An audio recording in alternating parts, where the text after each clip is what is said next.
I'm running out of storage on my M4 Mac Mini when I'm working on multiple video projects at the same time, and I really need a way to solve this problem that can be flexible and something that can also be attached to a network and also store a lot of data. That's where the UGREEN DH4300 Plus steps in, because it can act as a network attached storage device, and it can store massive amounts of data, and it can do so much more on top of all of that. What is appealing to me about the DH4300 Plus is that I no longer need any adapters, and I also don't need any external adapters for more storage.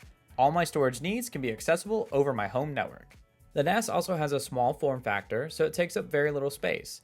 It's got a very nice design which works for my current desk setup, and importantly, it's quiet, so it won't cause any distractions while it sits on my desk. It can support upwards of 120 terabytes of storage. So in the future, if I ever need to upgrade from 4 terabyte drives to these 14 terabyte drives, I can without any worry. It's also very power efficient thanks to the Rockchip ARM-based processor, which has 4 performance cores and 4 efficiency cores, which allows it to idle around 14 watts. It's even got 2.5 gigabit networking, which is important these days since the size of video media has grown exponentially. This allows for faster data transfers, more so than if it were 1 gigabit per second. The game plan is to use these Western Digital Red Plus hard drives, which are ideal for a NAS. These drives are specifically designed for NAS systems and to operate 24/7. They are also engineered to use less power than other models and produce less heat. Installing these drives is very simple. Just remove the top cover to reveal the drive trays. Take out one of the trays, slip in a drive into the tray, and use the included screws to securely mount the drive inside of the tray. After getting all of the drives into their trays, simply insert them into the top of the NAS until they click into place.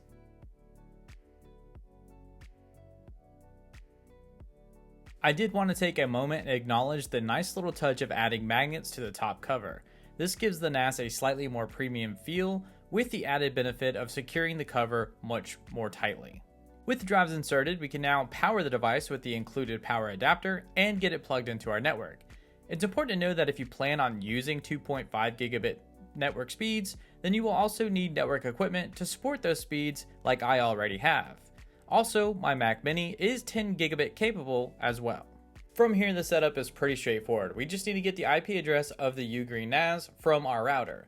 For me, I just logged into the router and got the IP address from the client list. With everything plugged in and connected, I just need to open my favorite browser and type in that IP address to begin setting up the NAS for the first time. I'm going to name my NAS UNAS, but you can give it whatever name you would like. Click to accept the terms and conditions and decide if you want to participate in any analysis. Click Next, and now we can create our admin account. Give yourself a name and, of course, a password. You can optionally set up a UGREEN account to get easy remote access and also notifications. But I'm going to skip this option for myself because I'm just not interested. Now we wait for the setup to complete. After a couple of minutes, we will be dropped to the welcome screen where you are given the option to take a tour. I will be taking this tour since it's my first time ever using this operating system.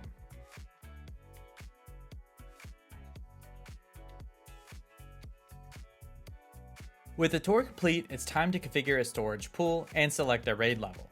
UGREEN gives us several options to choose from with a snippet of information to help you decide.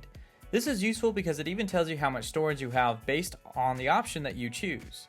So if we were to choose a RAID 5, I'd have 10.8 terabytes of storage space available, for example. However, I'm going to go with a RAID 10 because that will give me faster reads and writes, and my drives will essentially give me 2 copies of all my data. So if one drive fails, I won't lose anything at all. Also, I don't mind losing 7 terabytes of storage space as the performance is more important than maximizing the storage availability. Next, we need to pick a file system. The simple option is ext4. More advanced users will likely choose Btrfs for its more advanced features and improved data integrity. But I just don't need that right now.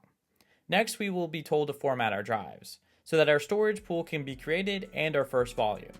The drive formatting took about a full day to complete for me. This gave me a good excuse to run off and play some video games while I waited for the formatting to complete.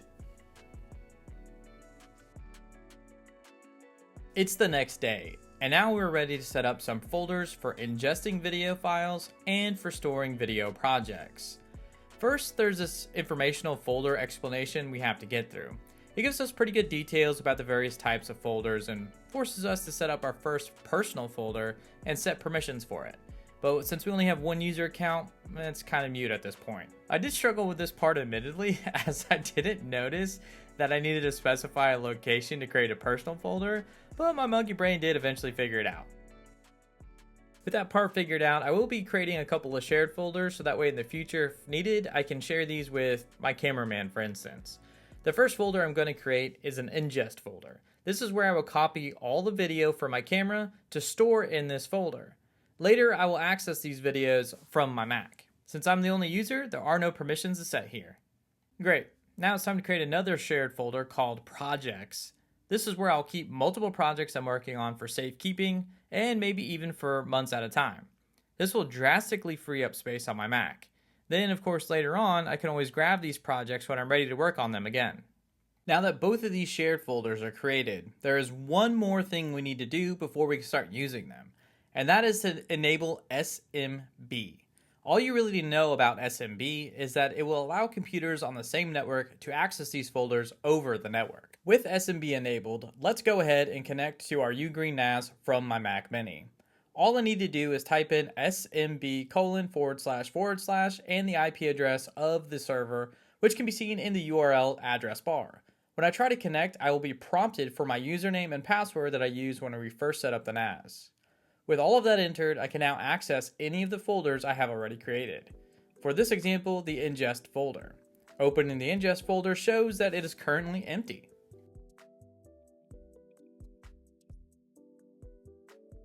The really cool part about this NAS is the ability to connect my camera directly to the front USB-C port and ingest the video recordings from my camera to the NAS itself. If you are someone that only uses smartphones, you can effectively achieve the same thing by using NFC to quickly set up and share photos and videos from your smartphone to the NAS. Anyway, here we can see that my camera shows up as external storage.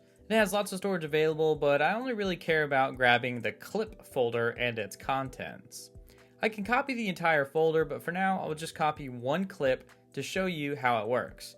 The transfer from the camera to the NAS happens pretty quickly. If we open Task Manager, we can monitor the transfer and get an idea of how quickly copying a video from the camera to the NAS is. Now let's copy over the entire folder this time from the camera over to our NAS, just so we can get a better sense of completeness here.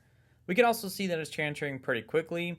If we open their Task Manager, we can even see some of the write speeds across the disks by checking out the hard drive tab. I'm really liking this web UI because it does a good job of making it feel like I am getting the full desktop experience, but through my web browser. Back on my Mac Mini, if we open the ingest folder, we can now see the clips folder, which is starting to show some files inside of it. Now to save space on my Mac Mini, I need to copy over some projects to the NAS that I can download later when I'm ready.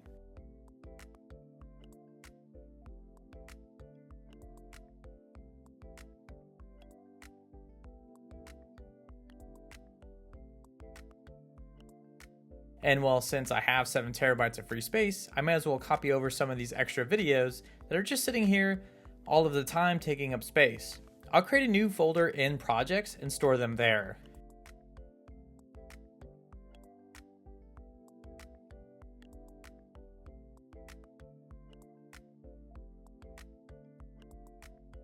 And since they're now on the NAS, I can delete them from my Mac and poof, just like that, I have freed up space.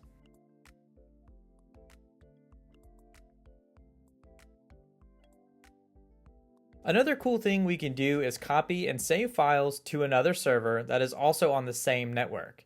So this way I can have a backup set of clips saved on my second server. I'm going to save the clip folder, but let's rename it first so I can identify what it is when it goes onto the other server. Now it's super simple to connect to an external server. We just need to click the create or plus icon here. In the drop-down menu that pops up, select connect to network folder. From here, we will see many options, but once again, I'm going to select SMB. In the new pop-up, I will enter my credentials for my external server and finally select which folder I would like to mount. Also, make sure to leave auto mount option enabled, so that way we don't have to do this again when the UGREEN NAS boots up. So here in the left pane of the window, you'll see network folder. Clicking on that will show my external server's YouTube folder, where I can then go ahead and paste the folder I originally copied from earlier here. Checking the task center, we can see that transfer speed is very healthy and things are working out just fine. As I previously mentioned, you can do so much more with UGREEN NAS than I showed you in this video. For instance, you can back up your photos and videos from your smartphone to the NAS, and there's even an AI function that will automatically organize your photos by faces and places, remove duplicates, and you can even share your photos with family via a QR code or a link. Another popular reason why people buy this UGREEN NAS is because it can act as a media server, meaning it can stream your favorite TV shows and movies all in 4K with relative ease thanks to its ARM-based processor that's both powerful and efficient. The built-in theater app will automatically fetch the appropriate metadata using TMDB and smart recognition, so you don't need to manually download thumbnails, covers, ratings, summaries, or casting details for your TV shows or movies.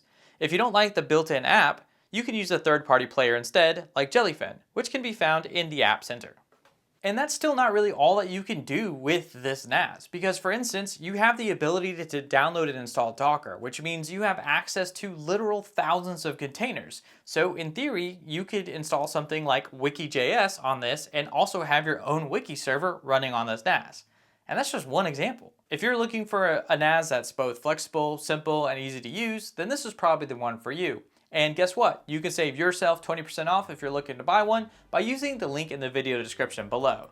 And with that all being said, thank you all for watching. Thank you, UGREEN, for sending over the NAS and the hard drives. I will see you all next time. Peace.